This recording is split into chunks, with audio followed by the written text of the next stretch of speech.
السلام عليكم اخوات، جيسبر كو فوز allez بيان. مرحبا بكم في هاد لا نوفيل فيديو هادي، ان شاء الله تلقاكم بخير وعلى خير. كالعاده جيتكم بقصه تتعلق بالحكايات اللي راهم يدوروا ولا بالقصص الاجتماعيه اللي تهتموا لها بزاف. الحكايه تاع اليوم حكايه مماثله تماما لهذا الشخص اللي راهم يبحثوا عليه، ولا الحكايه تاع بليده اللي راهي دايره ضجه كبيره. كاين قصص مماثله جدا بصح واحد ما سمعش بها، وما كاش كامل واحد حكاها ولا سردها. بعد ما حطيت الحكايه تاع القصه تاع البليده، اليوم جيتكم بقصه مماثله وتقدروا تفهموا بزاف صوالح علاه الام تقدر تسمح في الكبده تاعها، وعلاه الام تقدر تخبي الحقيقه، وعلاه الام تقدر تفوت ولادها. بزاف قالوا غريزه الام ما كاش غريزه كما هي. غريزه الامومه موجوده حتى في الامومه ولا عند الحيوانات. هذه الغريزه كيفاش تخلات عليها وكيفاش سمحت في كبدتها. تبعوا الحكاية باش تفهموا بزاف صوالح. قضية مماثلة تماما. هاد القصة من ولاية سيدي بالعباس، وصاحبة الحكاية اسمها حليمة. في يوم من الأيام كانت كاينة عائلة من ولاية سيدي بالعباس، عندهم بنات وعندهم الشاشرة عايشين مع بعض. مرة من المرات الأب كان محبس ولاده في هذاك الوقت، وكان الشاشرة يقول لهم روحوا تخدموا تجيبوا لي الخبزة، والشيرات قاعدين في الدار يعاونوا فمهم، وحدة تسيق وحدة تخبز المطلوع، كل وحدة وشا شادة. المهم هادو الصوالح يدوروا بيناتهم. وحدة من هادوك البنات كانت تبغي ولد خالتها، ولا كانت باغيه تتزوج مع ولد خالتها، ودخلوا في علاقه محرمه. دائما في فيديوهاتنا نذكروا بالعلاقات المحرمه راهم حرام، وكي نحكوا هذه الحكايه باش ندوا منها العبره فقط. هذه الحكايه دائما نذكروا باللي علاقات غير شرعيه. هذه البنت بغات ولد خالتها بزاف، وكانت تقول لهم غير هو اللي نديه. بصح الاب تاعها كان معارض تماما، على خاطر ما يتفاهمش مع راجل خالتها. بمعنى بوشير ما كانش عاجبه، ما كانش يدور غايه، وكان غير تاع غبره وتاع مهلويسات. الاب هضر مع الزوجه تاعه وقال لها شوفي، هضري مع بنتك وقولي لها خطيك من هذا الشير، هذا ما يوالمكش وباين داير كيما بوه ماشي مربي، هو كيفاه بغيتيه يخرج مربي ونأمنها عليك. المهم بوها كان معارض هذيك الحكايه وقال لها بلي غير نسايه.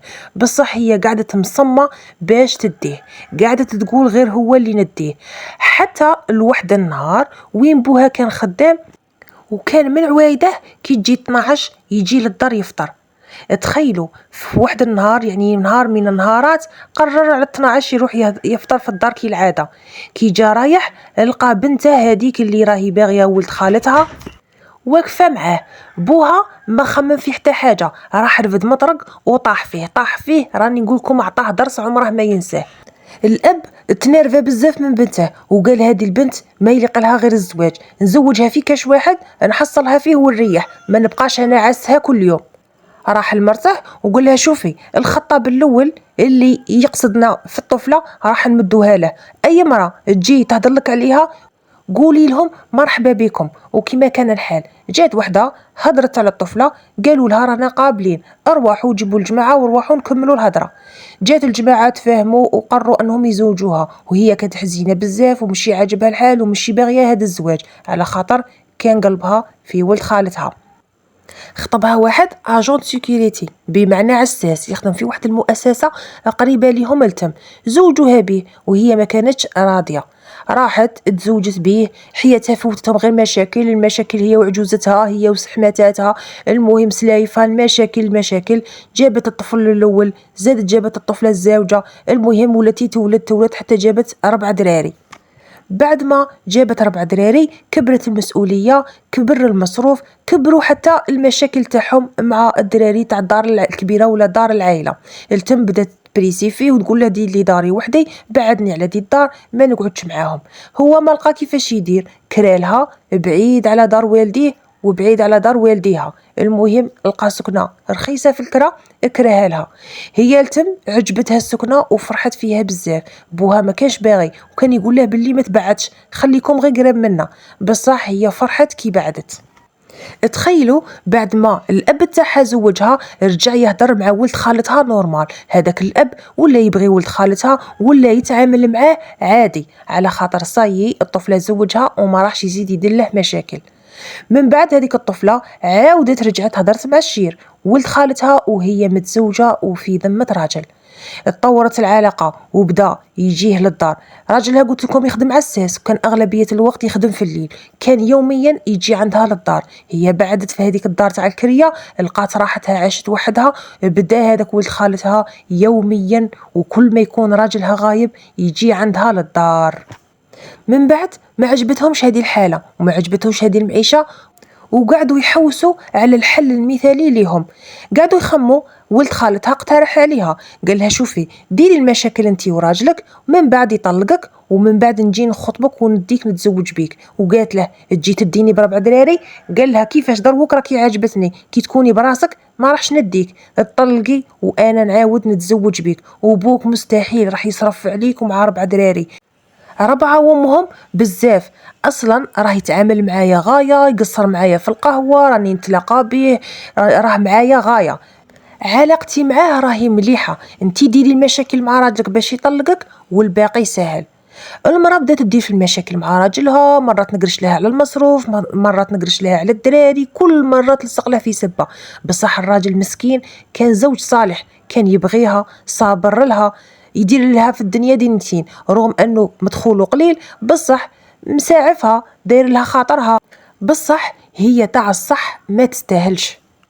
وكيما كان الحال قعدت غير هكذاك واحد العام وهي تسبب له ودلها في المشاكل، بصح غير طلاق اللي ما طلقهاش، قال لها طلاق اللي ما كاش، قاعد غير يساعف فيها، ما لقات كيفاش دير له. ولد خالتها قعد هذاك العام كامل يجي عندها في الوقت الغياب تاع الزوجه تاعها، والاطفال تاعها يكونوا راقدين، ما كاش كامل اللي يكشفها ولا يفضحها. من بعد كي ما عجبهمش الحال ولقاو الراجل متمسك في الزوجه تاعه ومشي باغي يطلقها، التم قرروا ينهوا حياته، يعني يكملوا عليه. الزوجه قالت لولد خالتها راجلي راه يخدم في المؤسسه الفلانيه، يخدم يرقد في البلاصه الفلانيه، يعني خبراته وين يقعد وين ما بلاصه اللي يخدم فيها وفهمتها مليح شي يدير واش ما يديش وين تقيساش يرقد. يعني هي تجمع مع راجلها ويقول لها باللي في البدايه تاع اللي نعس وبعد نريح نرقد وبعد نعاود النوض. المهم هي خبرت ولد خالتها بكلش باش يلعبها خاين، بغى يطيح في هذيك المؤسسه زعما وكتله. كيما كان الحال راح ولد خالتها وقعد عاس الزوج تاعها في هذيك المؤسسه حتى اللي لقاه رقد، وكي رقد طاح عليه وضربه يعني بالخدمي وكمل عليه خلاه تماك غارق في دموماته. المهم كيما كان الحال توفى، غدوه من داك الصباح عرفوا باللي السيد طاحوا عليه في المؤسسه، كملوا عليه. الزوجه تاعه ما كانتش حزينه، كانت نورمال. كي جاو خبرها الاب تاعها، يعني هذيك البلاصه المؤسسه كانت قريبه وين ما يسكن عجوزتها وبوها، وهو كان كاري لها بعيد على هذيك البلاصه. تما الاب تاعها عرف قبل ما تعرف هي، ولا قبل ما يوصلوا لها الخبر، على خاطر المؤسسه اللي يخدم فيها قريبه لبوها. الاب تاعها سمع من مصالح الامن وسمعوا باللي السيد راهم طاحوا عليه في المؤسسه وتوفى، بحكم قريب للمؤسسه ولا بحكم يسكن قريب للمؤسسه. قلت لكم هذاك النهار ولد خالتها اختفى تماما على الانظار. الاب تاعها سمع من مصالح الامن وقرر هو بنفسه يروح لدار بنته ويخبرها. كي راح لدارها وخبرها لقاها سمعت الخبر يعني بطريقه بارده، يعني ما زحفتش ولا زقت ولا تاثرت، يعني ما تشوكيتش، سمعت الخبر كانه هذا الخبر سمع به ولا عارفه به. الاب تاعها حسبها راهي تحت الصدمه، قاعد يصبر فيها وقال لها روحي لي للدار. قالت له لا نقعد هنا في داري والعده نديرها هنا في داري. بوها قاعد غير يخمم وضامي راه يأنب فيه ويقول لو كان زوجتها بولد خالتها بالك راه قاعد معاها، بصح دروك تهجلت بربع وليدات. هذيك الصبيحه قلت لكم ولد خالتها قاع ما بانش، ومع الحشيه الاب تاعها كان خرج من الخدمه وراح للقهوه يتقهوى عادي. تلاقى مع ولد خالتها قعد معاه في القهوه يقصر معاه نورمال كلي ما كاين والو.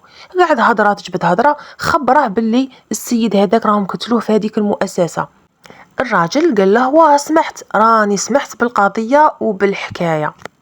أب الطفلة كان حاس باللي كاينة حاجة وقعد متوسوس، لقى السيد فرحان، ولد خالتها فرحان، والمزاج تاعه متحسن، كي شغل صرات حاجة شابة ومليحة. وفي نفس الوقت تفكر باللي بنته كي خبرها بالموت تاع الزوجة تاعها ما انخلعتش وما تشوكاتش. هنا الاب بدا يدخل له توسويس، وبدا يشك وبدا يشوف ويربط في الاحداث، بنته ما تشوكاتش وولد خالتها راه فرحان. هنا بدا يفهم باللي الراجل بالك هو اللي كان سبب في المقتل تاع هذاك الزوج تاعها باش يدي بنته. التم هو تقرب لمصالح الامن ومصالح الشرطه وقال لهم باللي راني غير شاك في هذاك الراجل اللي هو ولد خالتها، راني شاك فيه باللي هو اللي دارها، مجرد شكوك مانيش متاكد بصح راني شاك. مصالح الامن ما تخليش هذه الشكوك تمر غير هكاك، اكيد تروح تتحقق وترفد هذاك الشاب وترفد هذاك الشخص. تخيلوا باللي الشرطة راحت تلقات القبض على هذا المتهم اللي راهم شاكين فيه اللي هو ولد خالتها. كي رفدوه وداوه يحقوا معاه هو ما اعترف بوالو. من بعد الاب تاعها راح خبر بنته وقال لها باللي فلان ولد خالتك راهي رفداته الدوله. التم هي تبانيكات وبدات تبكي وبدات تزقي حتى التم باش بدات تبكي وبان عليها الخوف. التم باش حست باللي صايي انكشفوا مادام حكموه باللي باينه باللي عرفوه ولا كاش كاميرا حكماته ولا كاش حاجه. المهم هي من هذاك الخوف كشفت روحها واعترفت بالجريمه وقررت بكلش، رغم انه هو كي حكموه ما كاش مستعرف، كان ناكر كلش. هي كي سمعت باللي ولد خالتها حكموه خافت واعترفت بالجريمه. الاب تاعها رفدها كيما راهي وداها للامن، وتماك كملوا التحقيقات واعترفت بكلش، وحتى هو زيروه يعني بقرب كلش. وكانت يعني مجرد يعني مكيده دارتها للزوج تاعها، ما تزوج بها ما داها ما والو، غير هلكت دارها ويتمت اولادها. هذه القصة عبرة لكل امرأة تخمم في الخيانة الزوجية ولا تخمم في الطريق الحرام. هذه قصة حقيقية في ولاية سيدي بالعباس في سنوات 2009-2008، لكن ما اداش حقها يعني ما اداش حقها في المجتمع وفي الرأي العام. حبيت نحكيها لكم باش يعني تشاركوني هذه القضية وهذه الحكاية. نقولكم ما تنساوش جملي الفيديو وبارطاجيو الحكاية مع ناسكم وأحبابكم، وإن شاء الله نتلاقاو في قصة وحكاية جديدة.